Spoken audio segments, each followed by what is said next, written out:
Smithsonian Folklife Center. One is the videographer who also directs the program and he'll produce it with me, Charlie Weber.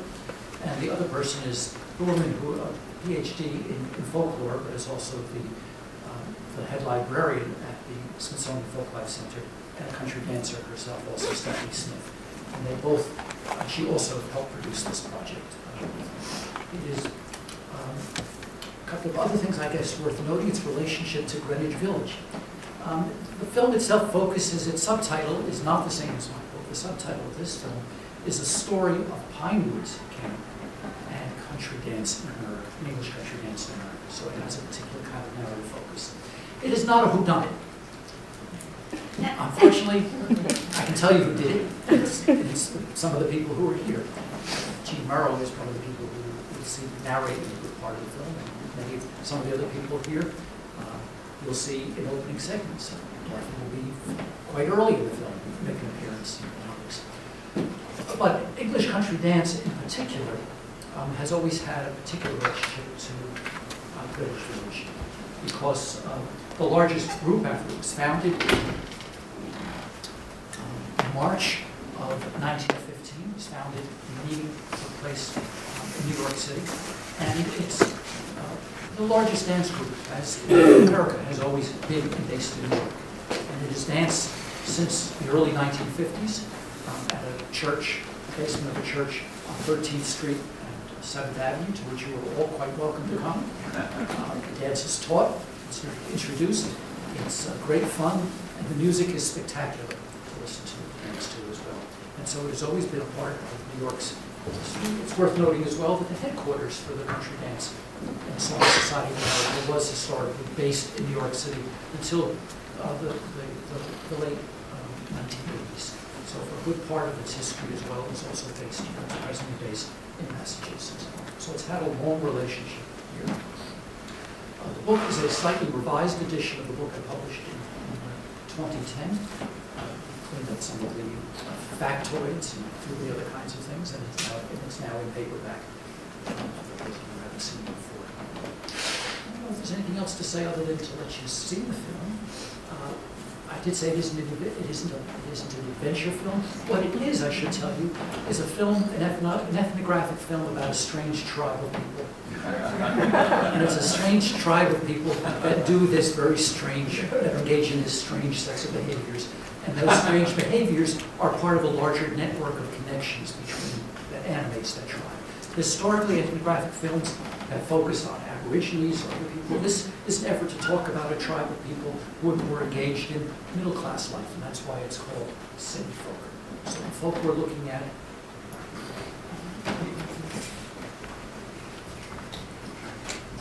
Now let's see if we make it all work. Well, it's not going to do that. No. And sit. And swing. And then cross left and balance. I want you to dance with a feeling of look at me, here I am. And as soon as you get that feeling, then you have a life. You look around and you see 75 people smiling in Manhattan at the same time. I mean, you just don't see it. Occasionally people will ask, what do you do in your spare time? And I say that one of the things I do in my spare time is English country dancing. And their general response to that is, what's that? I think we must have some conversation, Mr. Darcy. It's the dancing that was done in the Jane Austen films. No, I can never imagine myself as dancing. Short, fat and balding, I couldn't possibly be dancing. I hate to admit it, but I do think English country dancing is thriving more in the States. I live in America now. The quality of dancing in this country, in the dance community, is very, very high. And that's mainly due to Vinewood's. Vinewood's Camp has been for so long the repository of good dancing in this country. The history behind Pinewoods I find absolutely fascinating. Over the past 5-6 decades, all the country dancing and Morris dancing you see all over North America radiated out from this place.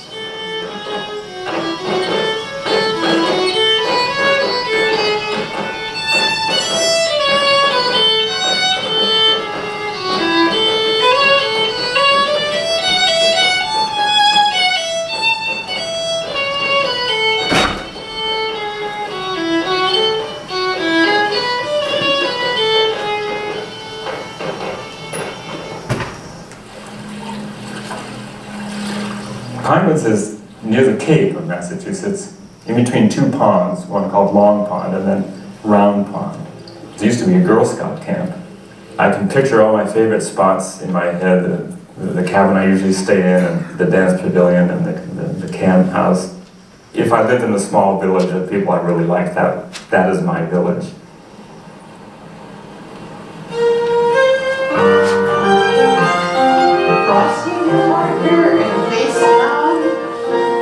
Every year when I go to Pinewoods, I think I couldn't possibly be as much fun as last time. And every time I've gone, I've had as much or more fun as the very first time that I went. And to be able to dance and hear music in every corner from the time you get up to the time you go to bed. Now, this time! It's really a little tiny piece of heaven. My wife and I were planning a vacation to the Cape, and we saw this, the flyer. Really knew nothing about what it was. We had done a few English dances over the years, but I'm not even sure we knew they were English. And then we came here, and it was a transforming experience.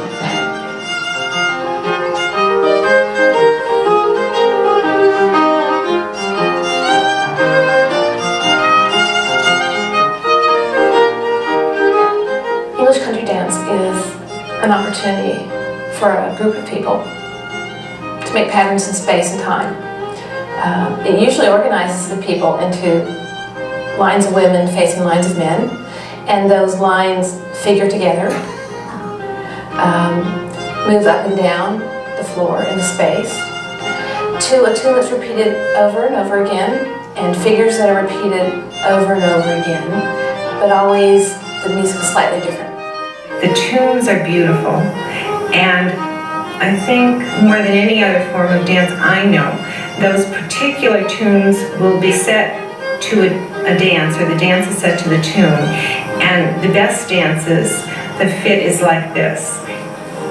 When you arrive at the point where you take your partner's hand just on the beat. Just on the beat, and you both know, or not on the beat, but just at the moment.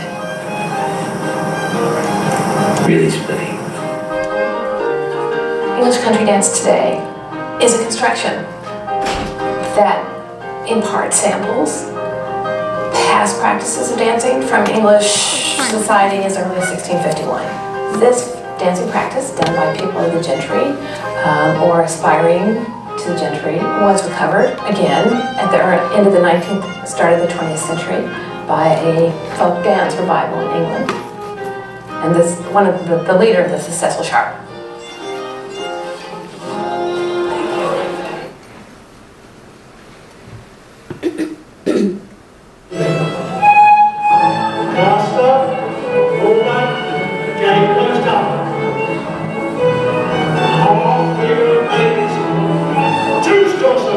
Cecil Sharp was son of a slave merchant who had musical training.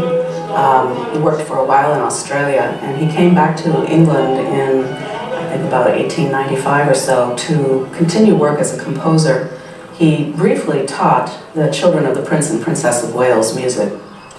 He was apparently very charismatic. You would hear him and be totally moved by his spirit of Merry England and the importance of rescuing folk song and dance before it vanished forever, swept away by American jazz or music hall songs. He was very quick to publish, sometimes rode roughshod over his competitors in the effort to bring his books to print.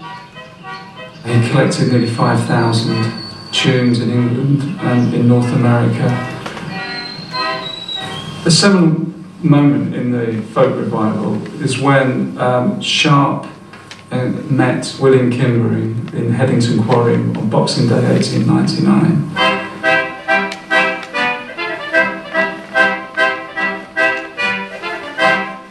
Cecil Sharp goes to visit his wife's mother at Christmas time in Headington Quarry and staying with the vicar, who was a friend of his, and on December 26th, up the garden path with the snow around, this man comes playing a small concertina, and the men wearing bells on their legs and knocking sticks on the ground and knocking them with each other. And Cecil Sharp is fascinated by the tunes this man William Kimber is playing. Boxing Day, 1899. As we was a-coming away, this gentleman comes to the door, and he asked me if I could find time the next day to go up and play them 2 tunes over to him as he'd seen dance, and he should like to take them down.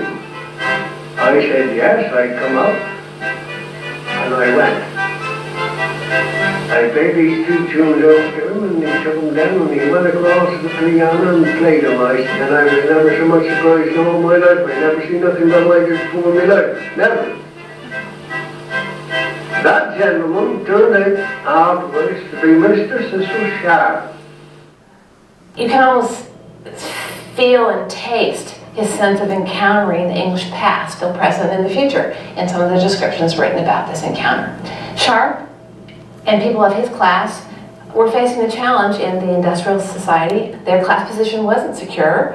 They were having to find niches for themselves. Ironically, I don't really believe he was that interested in dance, but he'd been approached by Mary Neal, who I think really becomes a very important figure in the folk revival in the sense that she stirred him up. Sharp introduced Neal to key figures, Kimber and the Bampton, Ginny Wells and others.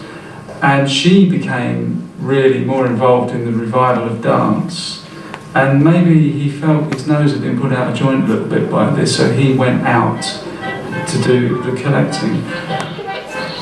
He was particularly concerned about what he perceived as a weakening of the English national spirit, that somehow English children weren't singing English songs in schools, they were singing German Lieder, and that somehow people needed to be made more English so that they would be happier. Sharp's definition of this traditional culture was very much based on this idea of a sort of rural purity, something untainted by the corruptive influences of the towns. So there's definitely a dimension of nostalgia for things past that's involved with these recovery movements, these refreshing of folk dance practices, and the situating of them in institutions like public schools.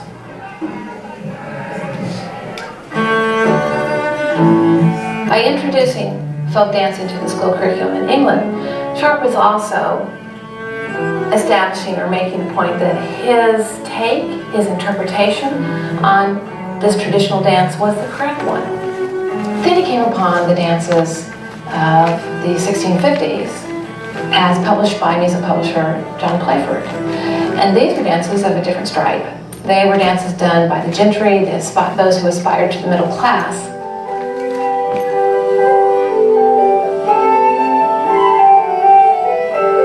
When John Playford published The English Dancing Master in 1651, he was aiming it to an audience called the Gentlemen of the Inns of Court, which were the young men who were studying to become lawyers or scholars in London. Well, originally the dancing was done in the court and was very stately indeed. The first edition of the Dancing Master is full of dances which have a set number of figures. Emphasis was on the dignity. Some of these dances are filtered down into the communities and are being danced as traditional dances, but a lot of them were not. So in the early 20th century, Sharp adds to the folk revival the second strand, if you will, of movement from a gentrified past.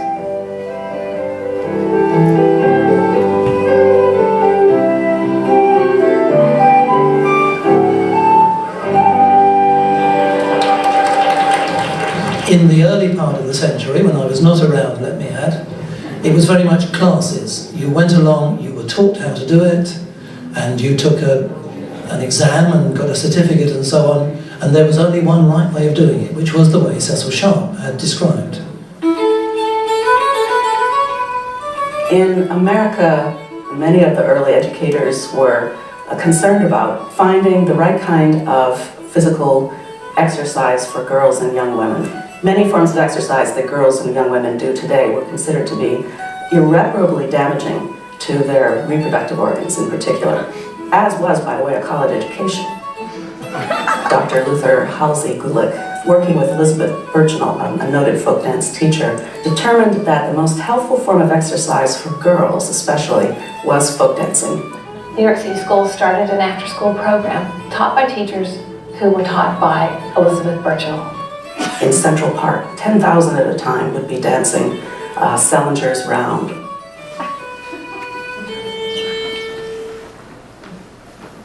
So who were these little girls who did dancing after school in New York City's folk dance programs? They were Jewish kids, Russian Jewish kids, quite possibly, sometimes Irish children. Immigrant people coming to the United States were absolutely crucial to the shift in industrialization going forward. But they entered cities that were totally unprepared for them, and their living conditions were terrible. Their ability to navigate the language and secure work was terribly limited. A group of, you could say, social analysts tried to create contact situations called settlement houses. The already present Americans trying to facilitate, to bridge between cultures. And innovators took advantage of the opportunity and introduced country dances, some Morris dances into the classes they taught for girls and boys. So, folk dancing in general was perceived to have a number of benefits, moral, social, hygienic, and Americanizing. Cecil Sharp comes to America for several reasons. First of all, there's a war on in England and opportunities narrow, if not dwindle a bit. He's brought there initially to do some choreography for a production of A Midsummer Night's Dream. And the pretty shrewd businessman that he tries to be, he looks around for other opportunities. He is solicited by people like Mary Wood Hinman to give talks and teach classes in her studio. He hooked up with students from America who had already traveled over to England to study with him. He taught some master classes, gave lectures in their schools, and he teaches at summer dance camps. In fact, he starts or teaches at the very first summer dance camp in Eliot, Maine, 1915, under the name of the American branch of the English Folk Dance and Song Society. He made the connection with Olive Dane Campbell, who was doing folk song collecting of her own in North Carolina. The story of Sharp in the United States is incredible, really. Here is a man not exactly in the prime of life. He's not in the prime of health. Cecil Sharp pursued one-on-one contact with people from whom he tried to elicit first folk songs that he saw as being directly connected to an English past. He would be sent from one place to another because one singer or one dancer would know another dancer, and they would have gone from village to village. If you went to the next valley, it would be like a 10-hour walk, literally a walk, under very quite arduous terrain. He is assisted in this work by Maud Karpeles, who herself had been a dancer and was very much part of the folk dance movement in England. He suffered acutely from asthma. I think on the collecting trips he nearly died on a couple of occasions. And in one of Maud's diaries she says that she had to move her cot into Mr. Sharp's room. So worried was she that he might expire during the night. Sharp's family remains in England. He comes over with the help of Karpeles for these extended touring stints of deep immersion and collection. When he came to North Carolina and Kentucky, he saw what seemed to him to be a still English culture living and breathing in a way that it wasn't back in Merry England. That the mountain people sang like birds, and singing and dancing was a big part of their life, and that he could recognize what they were singing and dancing as being English. My great-grandmother was named Jane Gentry, and she lived in western North Carolina. She had a boarding house, she had a family, and she sang songs. And an Englishman came collecting the songs, and she sang for him. The Englishman came collecting songs in 1916. He came again in 1917, Cecil Sharp. And he found in the mountains of Appalachia. Some songs that were better preserved than he had been able to find in England even. He encountered a kind of I suppose let's call it a social dance in which people are dancing together. Kentucky Running Set. It's a lively, very lively square dance, which has usually simple figures and you move quite quickly. He thought he'd found something that was a piece of old England, basically from when they'd emigrated, that was completely unaffected and that was untouched and unchanged by influences coming in from the outside. And he must have got the level of excitement of finding, it was almost finding a dinosaur. Here's an Anglo-American tradition that he's recognizing and framing and identifying as exactly that, a kind of continuity, an age-old continuity perhaps. He thought he had found the origins for the English country dance. We now know that the country dance had origins in many other threads, and that the square dancing that was done in the Kentucky mountains also had influences from many other cultures. One of Sharp's early sponsors in the United States was Helen Starrow. Mrs. Starrow had had a long history of involvement with folk dancing and the Settlement House Days and the Playground Association of America Days, later with the Girl Scouts. This woman was into organizing on behalf of others. Helen Starrow was a very rich woman who had been part of the Cream of Boston Society. She was able to bring her personal wealth and support to Sharp and his projects, but also the cachet of her own interest in it, and the reform connection, I think, didn't hurt either. When Sharp introduced these dances to America, the early pictures that one sees from that period of time, they look basically like the same kind of people that one has got doing this in England. Not that one has the same sort of class distinction, but they're college-educated people. They are people derived from, the Boston Brahmins who are connected in with this, but they're a better-off crowd.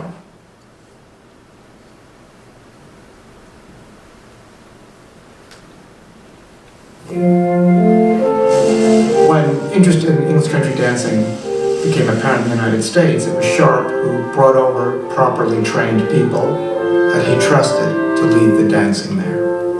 Lily was an Englishwoman, Lily Roberts, and she danced with Cecil Sharp in England, and she came over here to enlighten the natives. She's one of the originals, so she knew Sharp himself. She knew him quite well. She came over here with him. And so when we're talking about the style of dancing, it comes from a few people like her who are the original transmission people. That's what she did. She set the standards. Within 2 years, Lily Roberts married Richard Conant and settled down and had a family. Pinewoods Camp, as a dance camp, was established in 1933 and owned by Richard and Lily Conant. But Sharp's influence, though he'd only been there once, pervaded everywhere.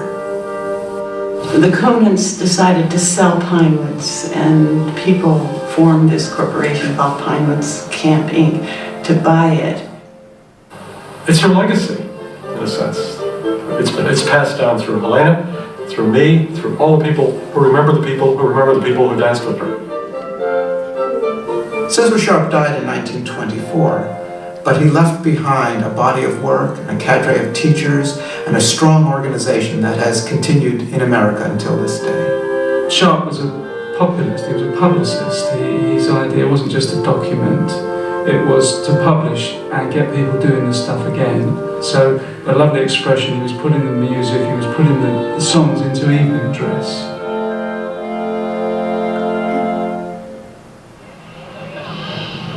In 1927, a new teacher trained by Cecil Sharp came to America, May Gadd. Well, Gay was an extraordinary personality. She had been actually one of the demonstration dancers for Cecil Sharp. She was a formidable woman in the sense that she had command of the class and she had high expectation. Use of the body. That's the basic thing. She always stressed that. You don't dance with your feet. Dance with your body weight. May Gadd was a character. She was totally devoted to the English country dance. It was her whole life. She never married. May Gadd ran the Country Dance Society of America for more than 40 years. Certainly May Gadd was a disciple of Cecil Sharp's, and she did imbue us with a sense of, well, almost of hero worship of Sharp. The evidence of Cecil Sharp's importance is everywhere at Pinewoods Camp. Lily Conant and May Gadd named many of the buildings after English country dances that Sharp had collected and published in his lifetime. And the main dancing pavilion is named for him. It's called C Sharp. A second smaller pavilion called C Sharp Minor.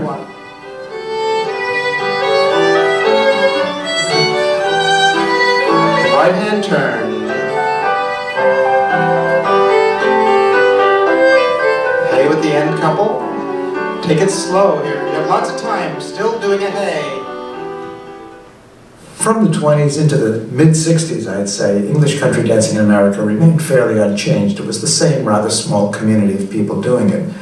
But in England, things changed dramatically. I think one aspect about the revival of folk dance in this country was that it became quite a social phenomenon. That, you know, at one time, whether actual members or associated with the society, there was something like 30,000 members. And the society was very proactive in demonstrating this stuff and getting it out there, publishing books. It ran a festival at the Albert Hall every year. And it had in 1935 what is alleged to be the first folk festival. It was an international folk dance festival, which was in Hyde Park and I think the Albert Hall. And we have film of this and going down on the boat down to Greenwich and dancing in Greenwich Park. It was observed by Douglas Kennedy and Maud Karpeles. They concluded that the little ballets, the Playford dances, weren't sufficiently dynamic or vital, especially as compared to some of the indigenous dances from other countries. They started to then emphasize, Douglas Kennedy in particular, the community dances, what they felt were the real folk dances of England.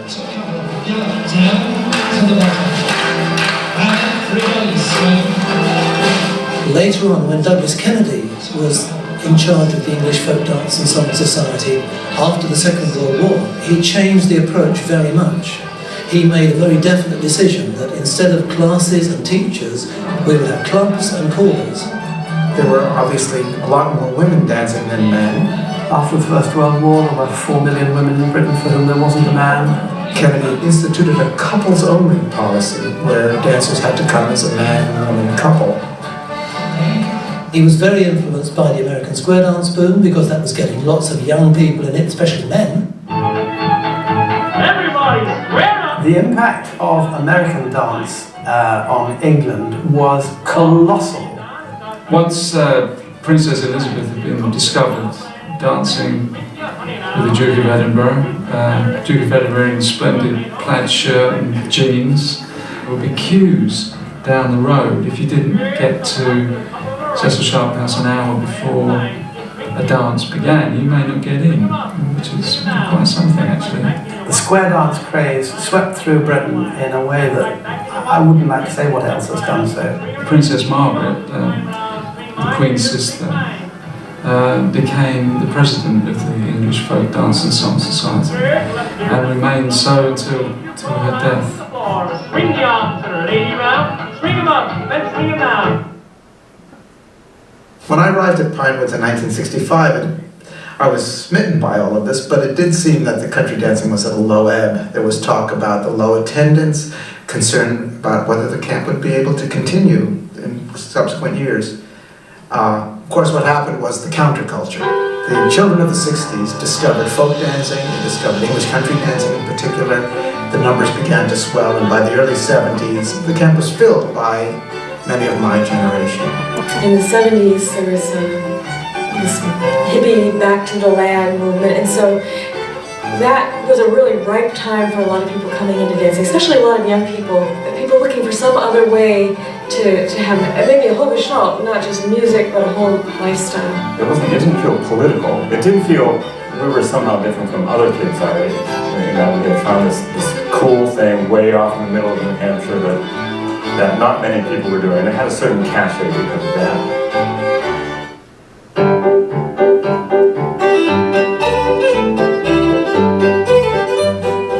the point of an English country dance society in America, unless it is linked in some way with American culture. The contra dance was the legacy of the original English country dances done in the American colonies. In the 60s, there was a contra boom. Dudley Laufman, who was a charismatic leader of contra dances in southern New Hampshire, began holding weekly dances in various parts and attracting a large crowd. So Dudley Laufman was invited to teach contra dancing at Pinewoods in the early 70s, and he brought with him his legion of Dudleyites, Dudley dancers they were called. I was one of them, people who would go to his dances in New Hampshire. So they showed up at Pinewoods without shoes, which was against the rules, on the dance floor. But there they all were, all of us, and very energetic dancers, and it really infused a new sense of life into the English country dance movement and to Pinewoods Camp.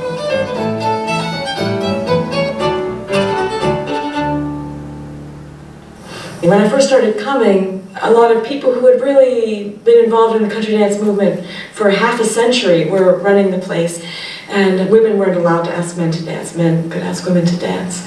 And women had to wear skirts to the dances or dresses. And there were great traditions here. And there were also traditions that maybe whose time had needed to come to an end. When I first went to Pinewoods, I think there were very strict. I mean, all the women would stay on Women's Hill, and for a man and a woman to be sharing a cabin together, that would not happen. Well, in those days, you were not allowed to be housed together if you were not married. Some people said they got married so that they could come, but if you weren't married, you weren't allowed to do it. So you signed up with a friend as a roommate, and then people would swap around later on. I was always told that people would be switching. There'd be beds traveling in the woods at night. Some of the children of people who were here were sort of, well, a little rambunctious as they started, as the hormones kicked in and they got to be 13 or 14. And there were rumors that they were, off in the bushes doing what 13 and 14-year-olds do, exploring. So Gay, my dad, organized this, with some of the staff members, organized this thing called Bush Patrol. And they used to actually patrol the grounds, looking in spots they thought teenagers might be hiding. But it became a joke, of course. I mean, if you knew Gay, to see her, this sort of robust little figure moving through the bushes with a flashlight, it's just quite an image. Maybe one of the reasons that I like Prince William the dance is because the first time I ever heard or saw the dance being done was one of our first years here.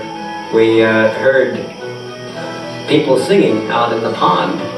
So we went down to see what was going on, and they were dancing Prince William in the nude, every one of them. In the water. But not, you had to be in shallow enough water so that you could dance. And Morris dancing, for example, was really, for women to do it was a novelty even when I started doing Pinewoods. I mean, women would do Morris dancing, and I remember some guy from England saying, "Oh, we call that fluffy Morris in England." One of the interesting people that comes out of this late 60s, early 70s period is Carl Whitman, who was a student at Swarthmore, where many dancers had been born and raised, and was one of the founders, I believe, of Student for Democratic Society, the SDS, was also very well known in the gay liberation movement. They start looking at this dance form, which is deeply heterosexual, classist, and say, how do we make this into a dance form that de-emphasizes gender, de-emphasizes heterosexuality? The way they started dances was in a big circle.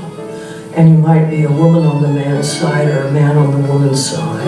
It didn't make any difference in the dancing. I can dance either part in a dance with perfect happiness. Gender-free dancing allows people just to wander up to the top of the hall, and whoever is across from them is their partner, and you can stand on either side of the dance, and the calls themselves have no gender base at all. And it's frequently popular in the gay community, but it goes way beyond that too.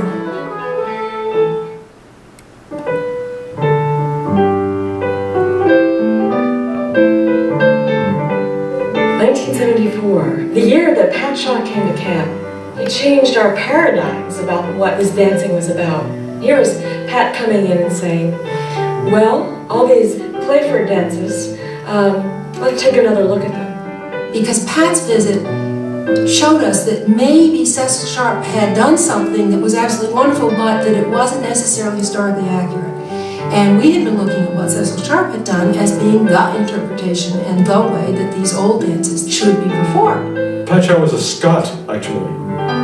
And Patrick Shuldum Shaw was his name. He was amazing. Just a genius, I would say. And of course, a tremendous influence on everything. Not just the dances he composed, but his whole influence on how to dance and music. Pat Shaw incorporated a lot of American things, swinging and various other things, in his dances, which was hardly done at all before that. He had written English folk dances, and that was considered not to be done by the strict, sharp acolytes. But he did it, and so other people started to do it.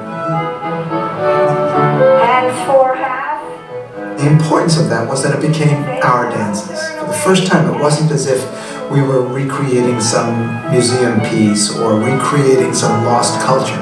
It became our culture. We became the folk. And gypsy down, right shoulder, and left with your partner. Second couple, half a figure eight. Hands for half, face down.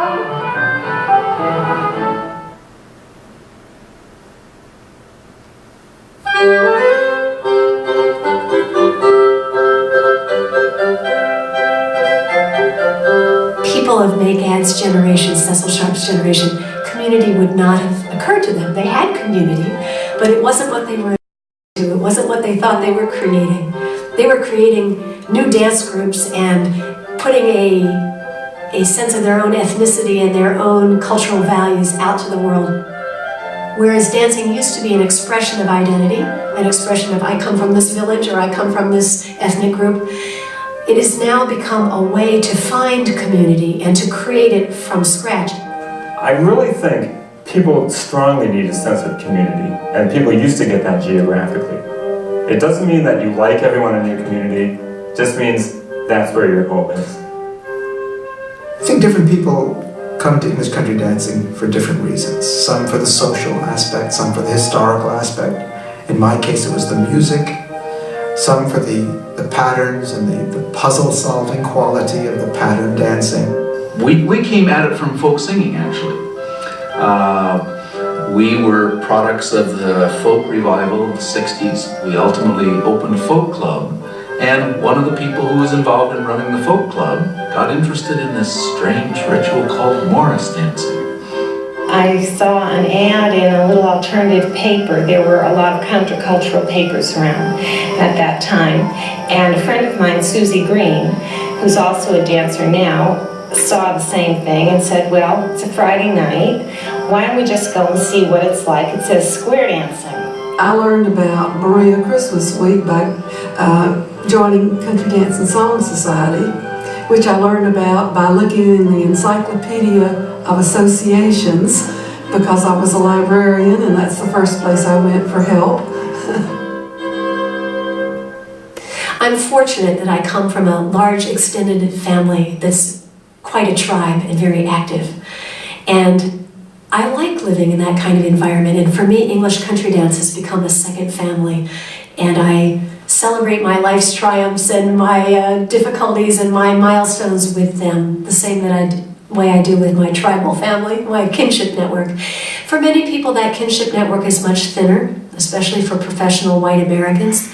They often have relatively small nuclear family and they move often. Well, the English dance community is not in any way a cross-section of America, I don't think, statistically. The community is nearly entirely white and is by no stretch of the imagination representative of American culture. I'm always amused when I ride down to 13th Street for the New York English Country Dance. The cross-section of the population that I see in the number 1 train on the New York City subway in no way represents the same the population that I see at the dance. Well, the dance community has grown a lot. There are many more centers of the Country Dance Society all over the United States. There are many more people dancing. I think as time has gone by, the overall community has grayed a bit. And I was in my 20s when I started dancing, and there was a huge group of people also in their 20s. And a lot of us have stayed in dancing, but now, of course, we're quite a bit older. Into a circle left.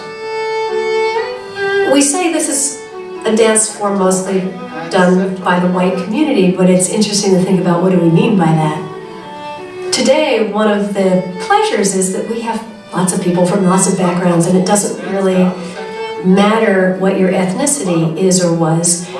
People don't have to identify as Anglo or identify as English in order to feel that this dance form is theirs. And in some ways it shows that English dance is less English than it used to be. It still has some class and social markers. There's still people who feel like it's not their group and not their place, very clearly.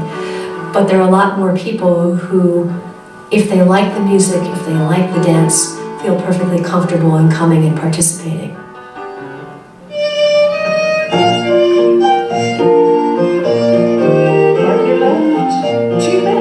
I was in a super achievement high school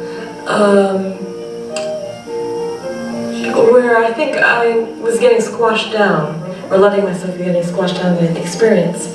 And dancing provided for me, first of all, a chance to dance, which my high school proms didn't.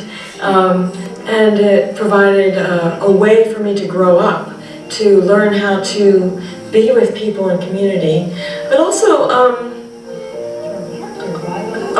place where I could express myself. In some ways you can think about dance as a slow motion version of reality. We take certain kinds of movements, certain kinds of human relationships, and we highlight them in our dance form. In the sense that when you arrive at the dance, even if you come as a single, you either have a waltz or an initial dance with the person you came with. Then you dance with lots of different people during the evening, because our tradition in the United States is that you ask a different person to dance each time you dance. At the end, however, you go back to the person you came with. You dance with them, you waltz with them, you go out the door with them. So this dance form really talks about what it means to be a couple in a larger community context, where you're being friendly and interacting with other people, but your primary allegiance is to the person across the set from you, who is your partner. Right diagonal. English country dancers sometimes talk about the dancing as a safe place, and there are a couple ways in which we can see that happen. If you go to the dance and you invite someone to dance with you, they're supposed to say yes. And if they say no, they're not supposed to go dance with someone else. You can go alone as a single individual. You don't have to bring a partner with you. And if you're a novice, you don't know how to dance very well, your skill level is not supposed to prevent you from participating. In fact, the community takes it as its responsibility to usher you in and help you through a dance. The people who do this dancing are mostly from the professional class in the United States. Almost all of us have a college education, and in some ways that we may not recognize all the time, our dance form reflects that.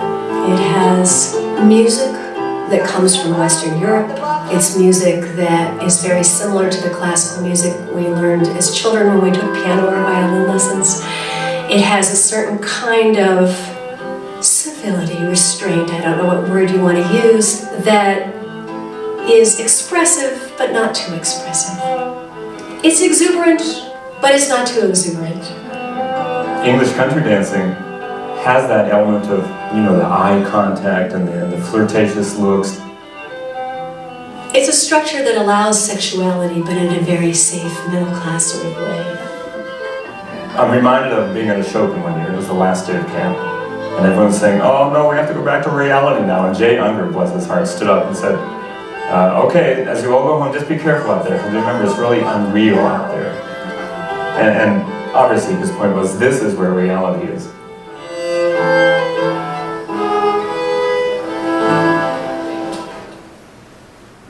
We make our dance. We call it, we choreograph it, we teach it, we dance it, we make the music for our own dance. And I like that we provide our own entertainment, and in that sense, is profoundly community-based. On Tuesday, we'll look at uppity musicians. All week you'll have to look it up. Tuesday, the pavan meets the rant. I love to play for Dancing at Pinewoods because I meet musicians, I meet old friends that I've played with before that are inspired and happy playing music. It's a great experience.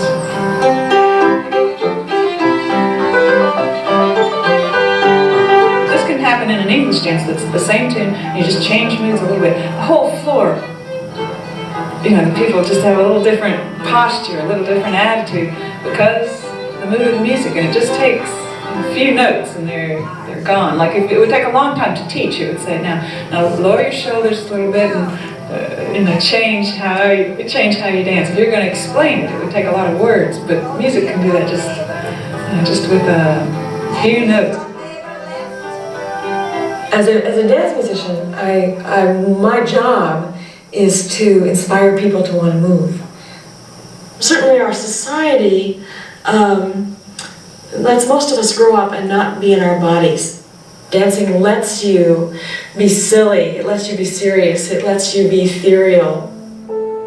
When I have a good partner, and when the music is good, it is a transfiguring experience. There's nothing quite like it. Well, I just finished doing a dance called Michael and All Angels. At the end of it, I said, I feel like I've been to church. Do a left-hand turn, 2 women cast up, middle sleeve down, and the bottom cast up. How do I feel in leading a dance group? I feel like a guide. Partners, let go of hands, spiral out. I feel as if I take somebody by the hand and lead them into a world that I like very much and that I think you might like too. And go.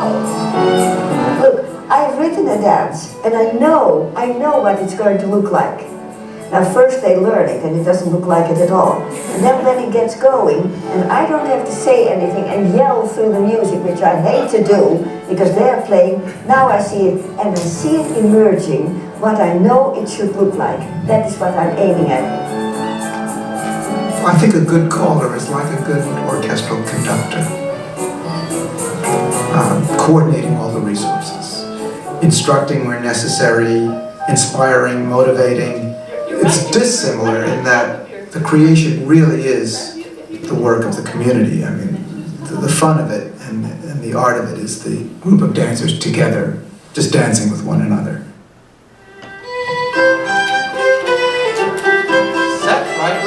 Part of creating your own dance form is that it's a playful thing, and it's rich with imagined possibilities.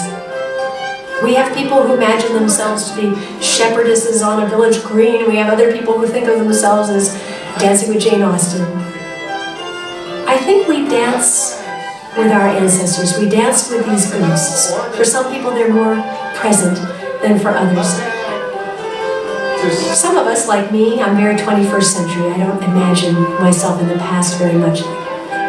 I think more of the country bumpkins than I do of the aristocrats. The people in the kitchen, not the people in the front parlor. Just because that's the kind of egalitarian spirit I like to think I embody. Dancing bodies tell the stories of the histories they have lived, or the histories they have succeeded to, or the histories they would like to have lived.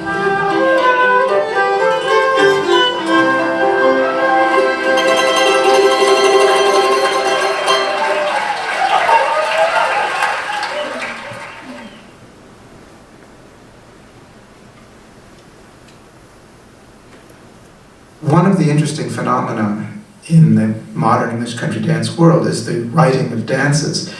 As a community, we expect dances to be written to honor special occasions.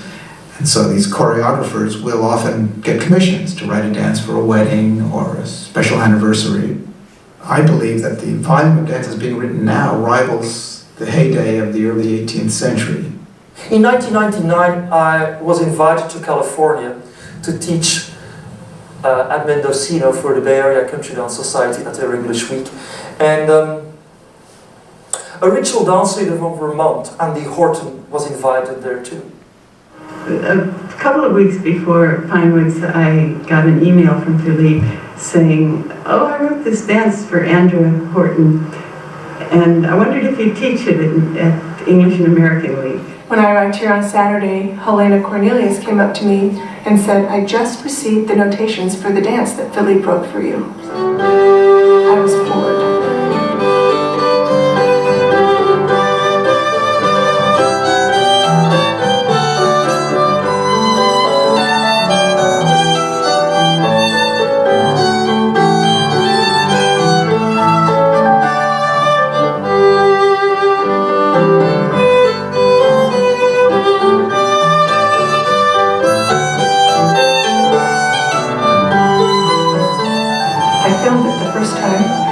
It never occurred to me that anybody would write a dance for me, but that Philippe Cullen, who was in my mind, one of the most innovative dance writers around, would do that. I was so touched.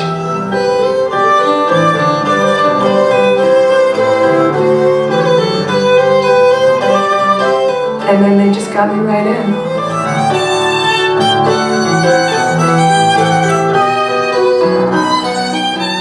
Recalling the conversation that I had earlier in the summer with Philippe about our favorite dances, the things that worked the best, the flow between figures, being carried by the music, not ever stopping, having supreme moments of connection with your partner. And all those things happened in the dance. I was watching them all unfold and thinking, God, I remember every single thing I said.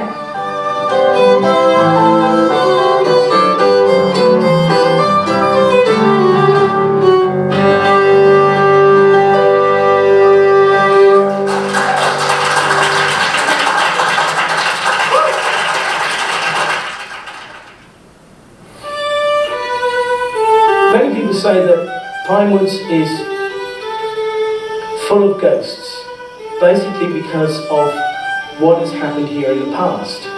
This small patch of ground has been used by nearly every folk dancer of any interest.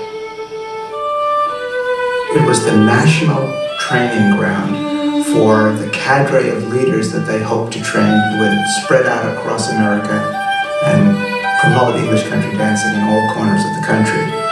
I feel the legacy of people who've done before. I mean, having Cecil Sharp's name on the hall, and I remember Phil Merrill, and I remember May Gadd sitting in the bench hall playing her drum, and knowing that those people were there for many, many years before me, I do have a great sense of being immersed in this long-standing tradition. It's a magical place. It's very hard to define. Part of it is the beauty of the surroundings. Part of it is the people, the community that gets developed.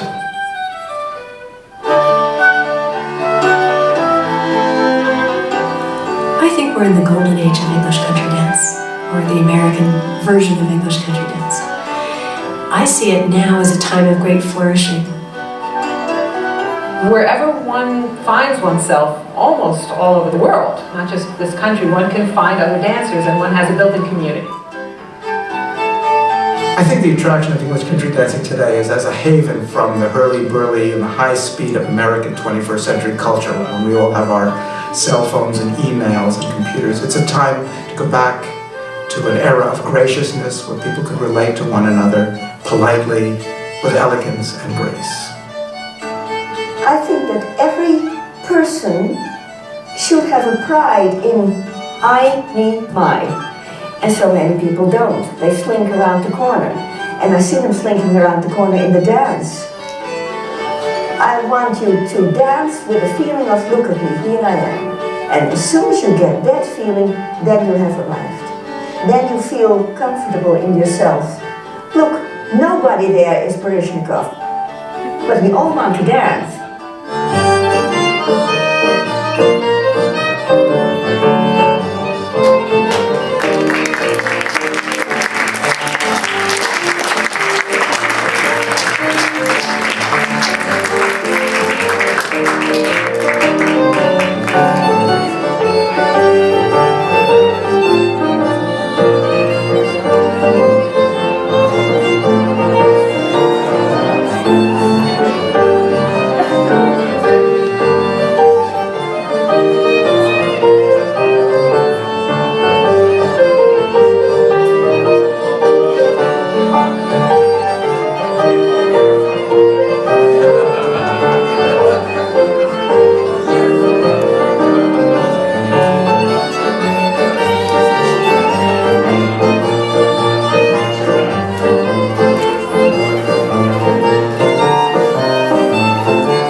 sorry what's happened with the projection here, but obviously there were lots of credits at the end, and it ends with with the book credit as well at the end. Of course, it's the most important part of the whole thing.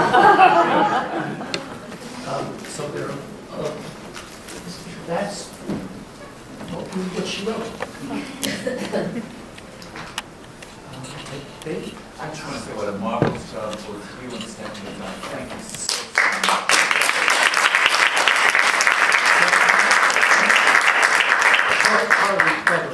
Right. It's a very important today.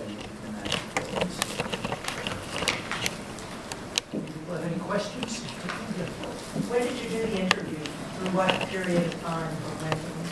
Oh Lord, we started in '99, and they continued through about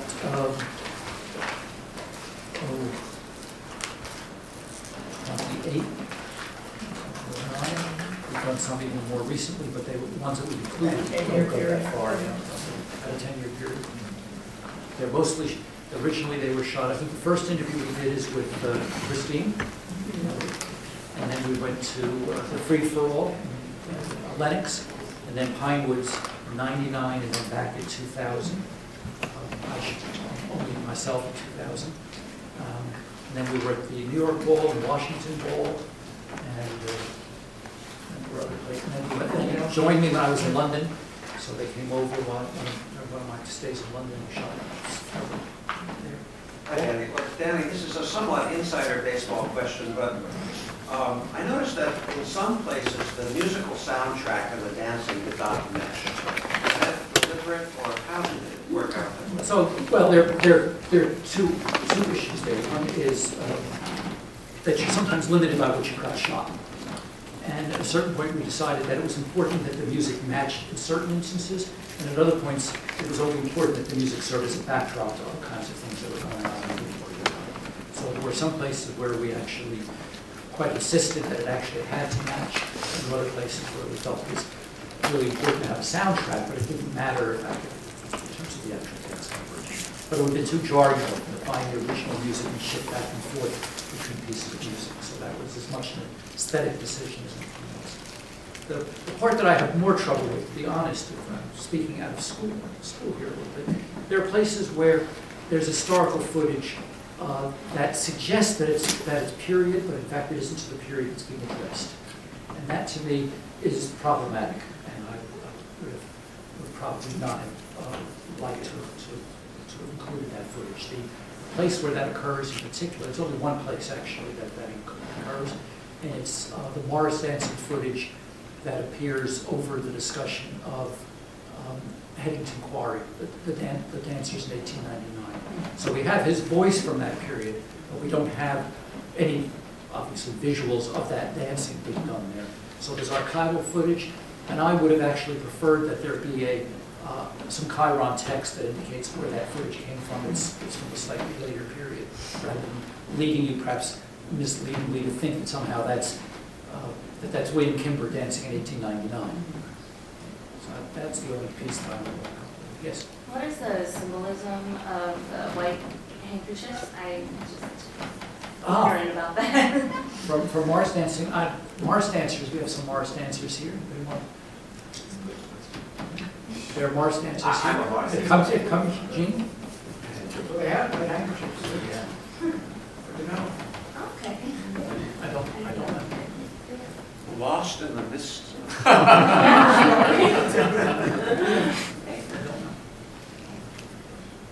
Yes. What's going on now with country dancing?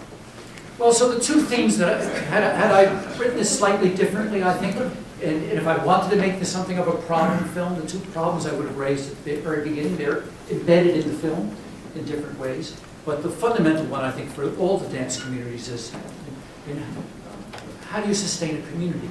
How do you continue to build a community and enrich a community? And here you see it in one comment that's briefly made by Beverly Francis, a dancer, who talks about how she started when she started in the 70s. Most of us were in our 20s, and now we're quite a bit older. Indeed, it's the graying of the community, and how do you continue to bring new people into the dance community. That happens in the 60s and the 70s with the contra boom, but it's not quite clear what role that's going to, what will be the next kind of spur to that in an aging dance community. And the other piece of that, that to me is a part of that problem, is that the dance community has changed quite, and there are various people here who I basically used to ventriloquize some of the arguments that I would have made in the film. Gene does a little bit of that for me. And Jenny Beers, who's a very skilled anthropologist, and read a lot of this for me in the book when I was writing it, and her father's an historian, and so we were very much on the same page about a lot of this. And she's a very astute and articulate commentator. It's partially about whiteness. It's about the character of the community, which is largely professional, middle class, fairly well-off, well-heeled. But that's not to say that it's the same as it was at the turn of the century. Whiteness has changed. There's a whole industry that historians have begun to document what we call whiteness studies. So we know that there's a point at which the character and the nature of whiteness changes, and that's partially here about how, in fact, the community, I think Gene mentions it in an interview that I did with him in 2000, that when he started in the dance community, there were intimations that had been in the past fairly anti-Semitic and not exactly a hospitable place for what we would now call white ethnics, but then were simply not Anglos. It was an organization and a group of people who were committed to Englishness, or Anglo-Englishness as a basis for an American culture that could help, among other things, to Americanize immigrants who were being brought over here. But by the 70s and 80s and today, if you looked at the dance community, it's made up of many people who are Italians and Jewish, some Irish, less so. I think partially because I think of the Irish's problematic Irish contested relationship with England, historically. But certainly many white ethnics are part of the community, and they're quite comfortable being there as a community. But there are not very large numbers of people of color. So as Gene would say, it doesn't look like the #1 train. And if you think of the city of New York as having a majority of people who are Latino and black, that's not what this dance community is. And so it's partially a matter of trying to understand why that might be so, when it has in fact brought in other kinds of people, and that may be a part of its future. So it's a long-winded answer to part of the problems that I would see in the film. It's all intimated there and it's raised there. The book addresses it more directly. Films can do things that books can't do, and books can do things that films can't. Has that notion of Yeah, go on, you first. has that notion of community changed in English folk dancing as well? You mean in England? Yes, in England. In England, but not an easy question, in part because of language here, as to what's English and what isn't English and all of this, right? There are different meanings to all of that. So what we have come to see as English country dance in this country is largely dances that come out of the Playford tradition. They're not just Playford dances, but they're not just dances from 1651 to 1750, but they're dances that are written in that tradition, using many of those kinds of moves, using the music that's comparable from that period, as distinct from the dances that Douglas Kennedy, who becomes the leader of the group, was one of the original sharp dancers. He becomes the leader. He's married. We heard Maud Carpley's. There's a sister. Douglas Kennedy marries the sister. Douglas Kennedy begins to do research and writes the community dance manuals. And those are dances that are much more traditional dances. We used to do them as part of the country dance community here. Unusual for them to be done very much in the dance community. Occasionally, if Beverly Francis is teaching, we'll have one dance. Occasionally, somebody else. But on the whole, the dances. So when we refer to English country dancing here, it usually means Playford dance, and then there'll be contra dance, which is a cousin of the dance form, but that will often be on a separate night. Into the 70s and early 80s, they were done together. They become quite separate. In England, they would all be done together. Still to this day. Paul, you want to comment? My only comment would be is that I think that change in the repertoire is closely related to the aging of the population of the dancers, and that we find that as younger dancers come in, and some do, the livelier dances, the dances of the community dance manual type, are very attractive to them. And it's a challenge to the community to know how to program when you have this mixed generational group. I think that is true. One of the other people who is who has commented on this for me in the interviews, felt that part of it also had to do with the fact that there was such a thriving community in the 70s. There were enough people actually to sustain separate groups of people who could do contra on the one hand and others who could do English country. I'm sorry, the question in the back, yes. Well, I want to comment on the comment before. Sure. And why it doesn't really seem to speak to the people on the #1 train. Yeah. Okay. Well, why they're not present in large numbers, for sure. Well, if you watch the film, it based on the history, and even as you move into the present day, it doesn't seem to have any relationship to people of color. It doesn't, well, at least to them, because I think at the very end of the film, I don't know if it was Gene or something. By the way, I'm an English country dancer, okay? And I don't know if it was Gene or who said at the end of the film that one of the reasons people go there now could be because they're trying to get away from the cell phones, the noise, the this and the that. Is that, who said that? That's Gene. It was Gene. The speed and greed culture is the phrase that he used. Excuse me? The speed and greed culture. Okay, exactly.